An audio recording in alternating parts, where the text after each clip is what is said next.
That brings us to the CEO's second duty, building everyone, or more accurately, building the senior team. All the executives report to the CEO, so it's the CEO's job to hire, fire, and manage the executive team.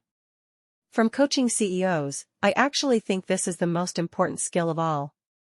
Because when a CEO hires an excellent senior team, that team can keep the company running.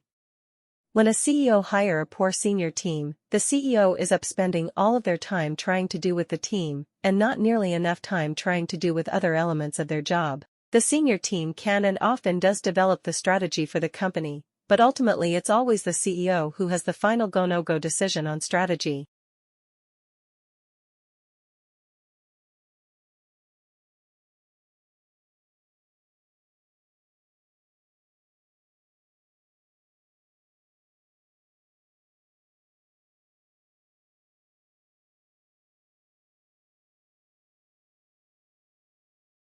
Doctors know a lot about prescribing medications. Take 2 brisk walks and call me in the morning. But for many patients, a light get-moving plan might be just what the doctor should have ordered. Many of us aren't exactly in peak physical condition. But a large number of people are actually deconditioned. So says the Mayo Clinic's Michael Joyner in an essay in the Journal of Physiology. After surgery, illness, pregnancy, or extended inactivity for any reason, people might feel faint or fatigued when they try even mild exercise. These signs, Joyner argues, should be recognized by doctors not as symptoms that should be treated with drugs, but rather as a medical state of deconditioning that might be better helped with a gentle, guided exercise program.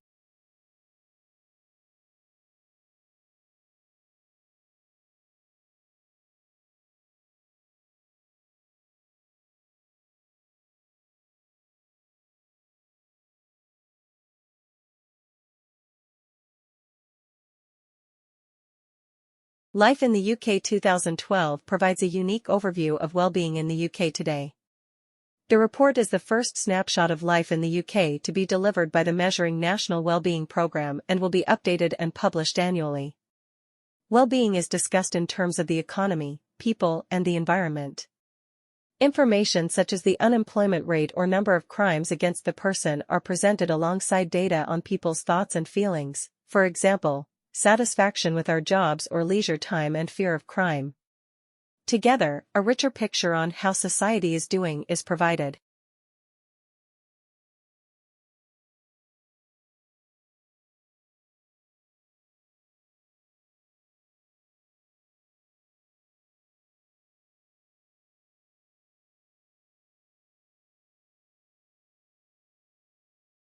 You might picture Neanderthals as cavemen gnawing on bones around a campfire. Which wouldn't be inaccurate, but Neanderthals may have also dined on roasted vegetables and known a bit about medicinal plants too. So says a study in the journal Naturwissenschaften, the Science of Nature. Researchers analyzed hardened dental plaque from 5 Neanderthals found in El Sidrón cave, in northern Spain. Yes, 50,000-year-old dental plaque. And they found a lot lurking between the teeth. Like evidence of nuts, grasses, and green veggies, chemical traces of wood smoke, and tiny, intact starch granules, proof Neanderthals ate their carbs.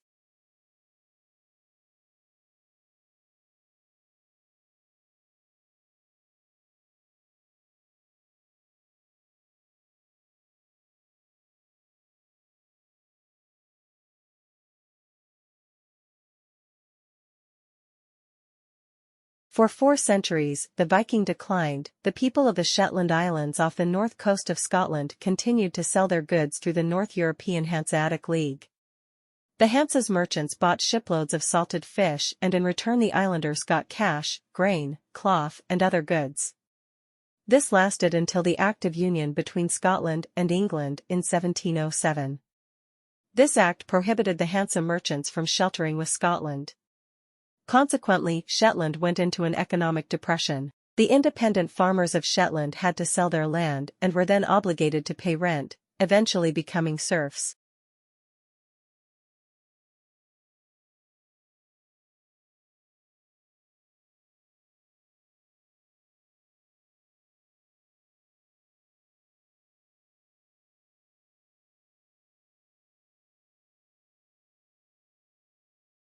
Perhaps you remember the dire predictions from the analysts. The fall-off in housing threatened to drag down the entire economy. High energy prices put the kibosh on consumer spending. Runaway inflation was poised to take off. David Weiss is an economist at Standard & Poor's. He says in the end, none of those things happened in the final 3 months of last year.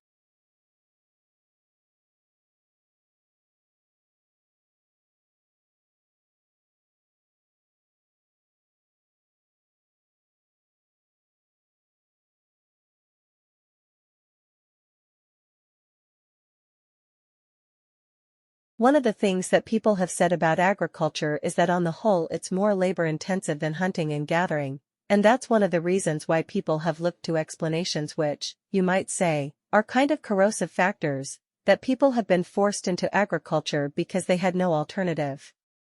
That is ultimately what may happen. But at the very beginning it could be that agriculture was developed because people wanted special status foods for feasting, that it was actually a social need.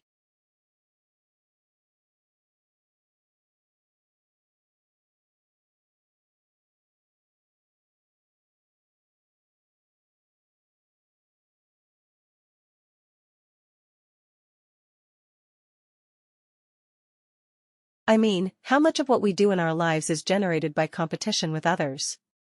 And a lot of that is powered by desire for new things, new statuses, new whatever it might be. Respect, recognition also are important.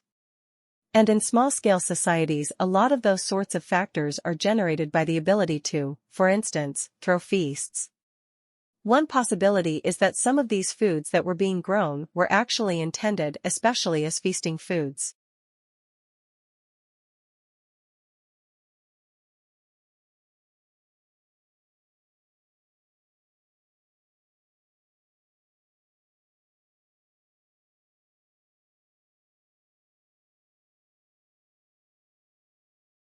Why do we need more entrepreneurs right now? The entrepreneurs who create and run our businesses, who play by the rules, are in fact critical to our success as a nation. We need them especially today. Business, not government, will end this recession. Government must help by creating fair rules, sound monetary policy, and by protecting our fellow citizens in periods when they are jobless. We have to make way for the new entrepreneurial firms that will push us to frontiers of innovation.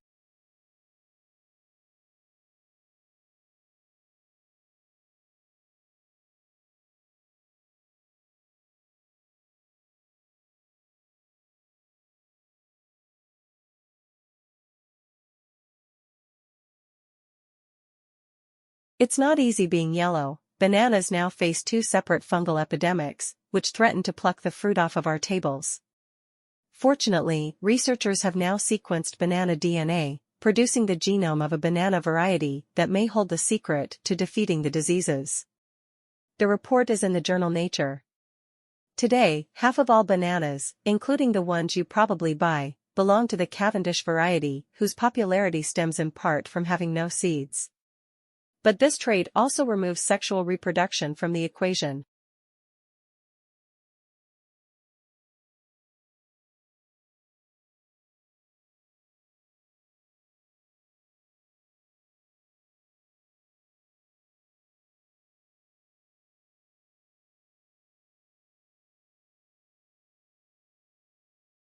The bananas are thus all genetically identical, and identically vulnerable to the 2 fungal epidemics, Panama disease and black leaf streak disease. Researchers sequenced the genome of a banana variety called DH pahang, whose genes contributed to the Cavendish. While the genome shows where this fruit fits in the history of plant evolution, it could also help researchers understand why DH pahang, unlike its descendant, is resistant to the funguses behind both Panama and black leaf streak disease. Knowing the genes responsible for this resistance could help breeders create stronger, more resistant bananas, which has a lot of appeal.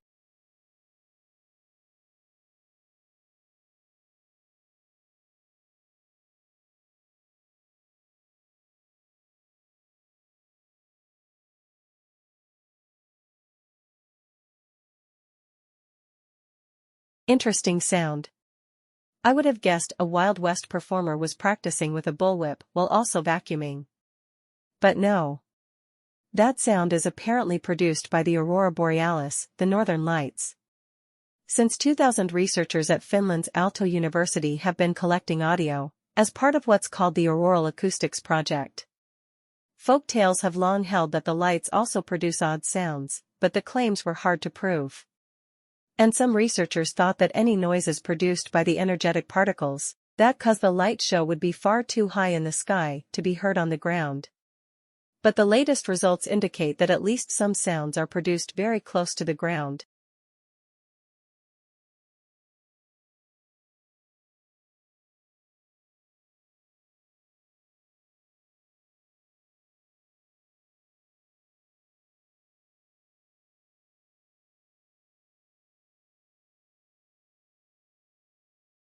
A setup of 3 ground-based microphones allowed researchers to estimate that the sounds occur perhaps just 70 meters up. The results were just presented at the International Congress on Sound and Vibration in Vilnius, Lithuania.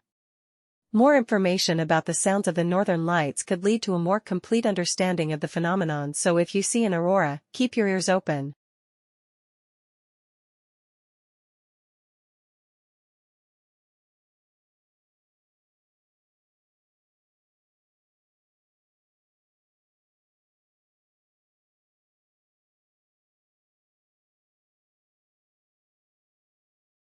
Just like corporations, stars, too, can engage in mergers and acquisitions. A new study has identified a pair of white dwarf stars heading toward a merger.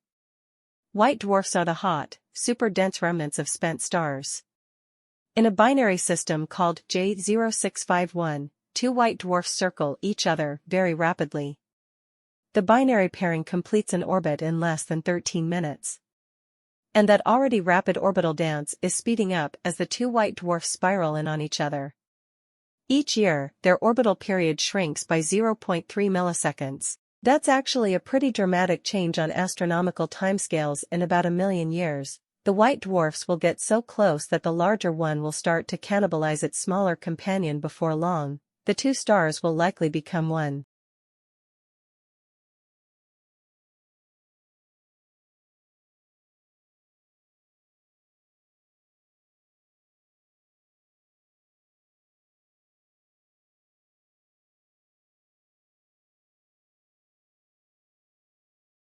The study appears in the Astrophysical Journal Letters.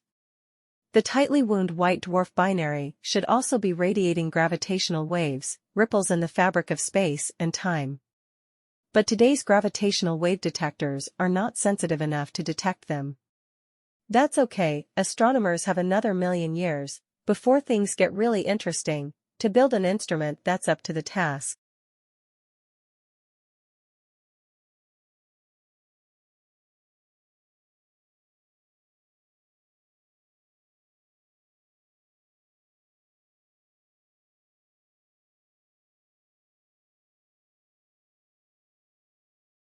Scientists are looking for Earth-like planets around other stars. But one way to limit the search can be to figure out where an Earth-like planet cannot exist and eliminate those types of systems. In a new study, astronomers turned their attention to so-called hot Jupiters. These are Jupiter-sized planets that have an orbit of only about 3 days. The scientists looked at 63 hot Jupiters to see if they could find evidence for any nearby Earth-like planets. They found none. But it could be that the companion planets are too small in size or mass or just aren't detectable with the current techniques. So the researchers then turned to hot Neptunes and Warm Jupiters. These are Jupiters with slightly longer orbits. They found only 2 potentials nearby planets among 222 hot Neptures.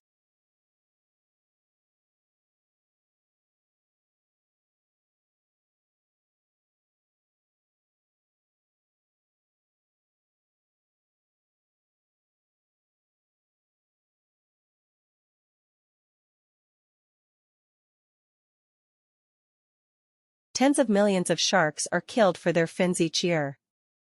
It's not just a tragic abuse of the animals. It's bad business. They're basically swimming dollar signs, whether you're trying to kill them for their meat or their fins or you're interested in looking at them for ecotourism. That's Austin Gallagher, a doctoral student at the University of Miami. I spoke with him on February 26. We did some calculations, and the results were remarkable. We determined that the average shark was worth about $200,000 over the course of its life. And when you compare it to finning that animal, a one-time extractive use, seeing it for diving is worth about 40% more.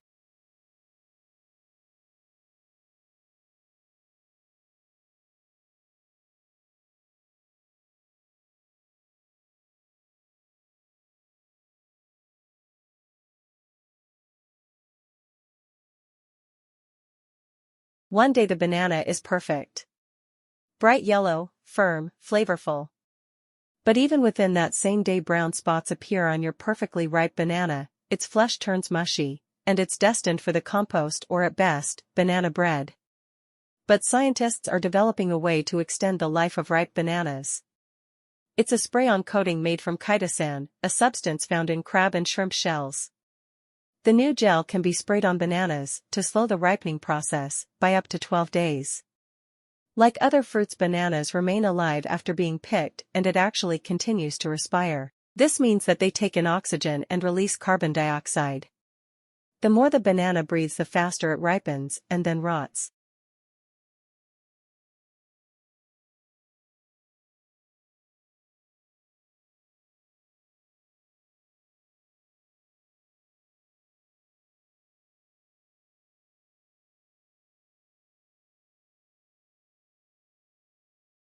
So in a very important tense, memory is the cognitive function that stores knowledge that we've acquired through learning and perception. But also memory is important because memory frees our behavior from being controlled by the present stimulus environment. If you didn't have memory, all you'd be able to do was react to whatever is currently in the environment now, whatever it is that you're experiencing. But memory allows us to respond to past events as well as events in the current stimulus environment. And memory also gives us the means to reflect on our experiences so that we plan for future encounters.